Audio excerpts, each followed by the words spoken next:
guys, good day, welcome to my vlog. So for today's vlog po guys ay gagawa po tayo ng DIY paso gamit ang ating ice cream container.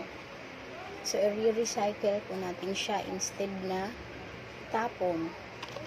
So mapapakinabangan po uli natin ang ating ice cream container. And then itong ating, meron po ako dito mga bato. So, ayan guys. So, una natin gagawin guys ay syempre, bubutasan natin ang ating ice cream container. So guys, ayan. Ang gagawin ko ay, bubutasan ko siya dito sa pinaka-bottom ng ating ice cream container.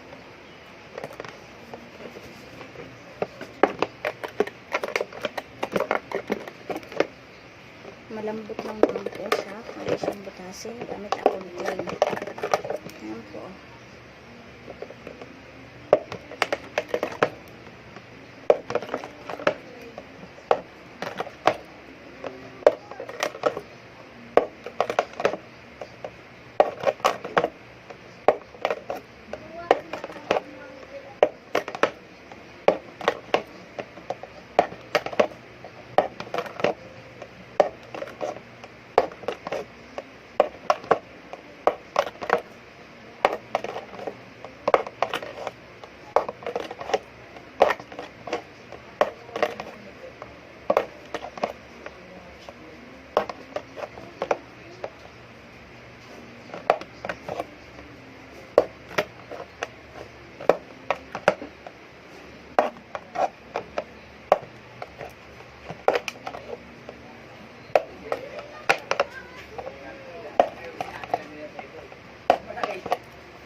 So, ayan guys.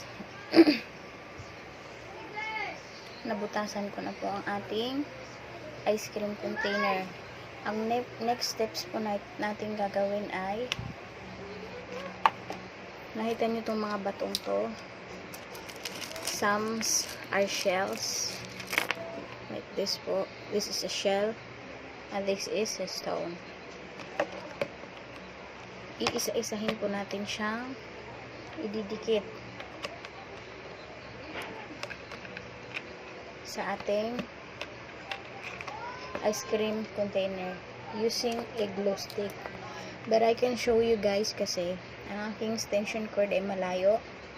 So, papakita ko na lang sa inyo pag nakadikit na siya. So, hi guys, I'm back. So, ngayon, nandito na po ang ating paso na ice cream container. Sa isa ko po dinigit ang mga bato. Yan. Gamit ang glue stick.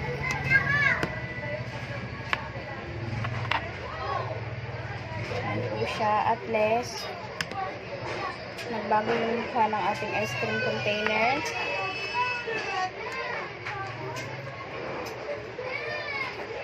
Yan. So, ayan guys, nandito na ang ating paso. So, I have here my plant. Tapos, meron na akong lupa.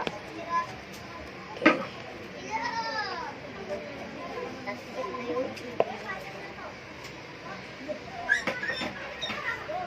Tapos na naman yung ano yung hinihila siya ng buhangin. Asa mo nandiyan pala siya? Nandiyan pala.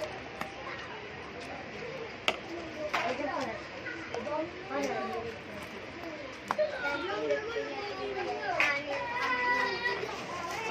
So, guys. Diba kung ano lang ito, wait, tapo dito. Wait.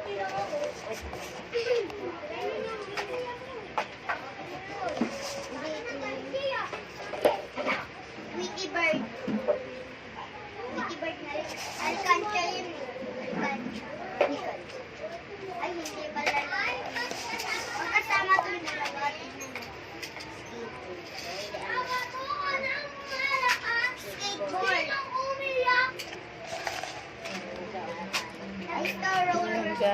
daw yung sipin.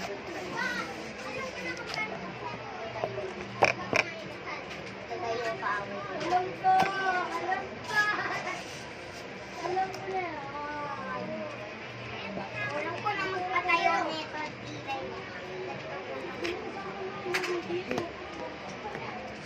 Ito daw, naglalaro lang. May paparin.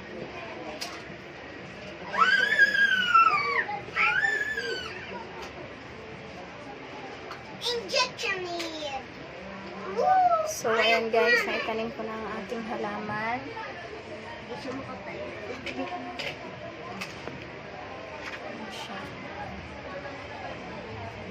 Di ko nakuha yung isda. So, para sa top ng ating lupa guys, lagyan natin siya ng mga bato.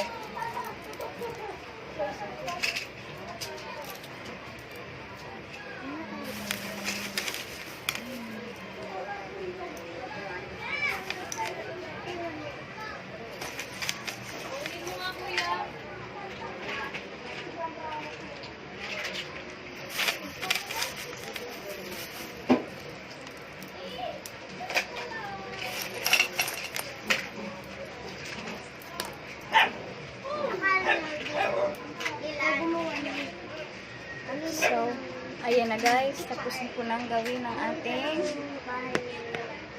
paso. May halaman. Okay. Ito yung kotse ng mga So guys, thank you for watching. Please click and subscribe to my channel.